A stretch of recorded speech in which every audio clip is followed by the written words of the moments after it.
నగరాన్ని గొప్పగా నిర్మించుకుందాం. ఏమైనా అపోహలు ఉంటే తొలగించుకోండి. ప్రోయాక్టివ్గా రియాక్ట్ అవ్వండి.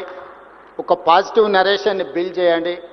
రియల్ ఎస్టేట్ ఈజ్ ఫైనల్గా ఒకటే మాట చెప్తున్నారు, రియల్ ఎస్టేట్ ఈజ్ సెంటిమెంట్.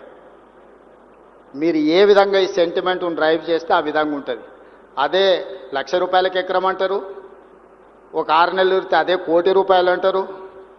ఆ ₹1,00,00,000 100 కోట్లకు కూడా పోయింది. కోకాపేటలో నేను కూడా ఒకప్పుడు రియల్ ఎస్టేట్ వ్యాపారం చేసిన 8 లక్షల నుంచి 12 లక్షలకు కొనుక్కున్న భూములు ఉన్నాయి. కానీ అదే కోకాపేటలో ఈరోజు 100 కోట్లు, ఓ రోజు 14 కోట్లు అయింది, ఇప్పుడు 100 కోట్లు అయింది. భూమి అనేది ఒక సెంటిమెంట్, రియల్ ఎస్టేట్ అనేది ఒక సెంటిమెంట్. ఆ సెంటిమెంట్ను మీరు ఎంత పాజిటివ్గా ముందుకు తీసుకెళ్తే మీకు అంత ప్రయోజనం ఉంటుంది. తెలంగాణను ఒక సెంటిమెంట్ హబ్గా, తెలంగాణను ఒక డెవలప్మెంట్ హబ్గా, తెలంగాణ మీన్స్ బిజినెస్. వీడికి ఎవరైనా రావచ్చు, పెట్టుబడి పెట్టవచ్చు. మీ పెట్టుబడికి భద్రత ఉంది. భద్రతతో కూడాను మీ పెట్టుబడికి లాభాలు ఇప్పించే బాధ్యత నాది. అనుమతులతో పాటు లాభాలు ఇప్పించే బాధ్యత నాది. ఇంత మంచి కార్యక్రమాన్ని ఏర్పాటు చేసిన క్రెడై మిత్రులందరినీ కూడా అభినందిస్తూ రండి, మనందరం కలిసి మన తెలంగాణను అభివృద్ధి చేసుకుందాం.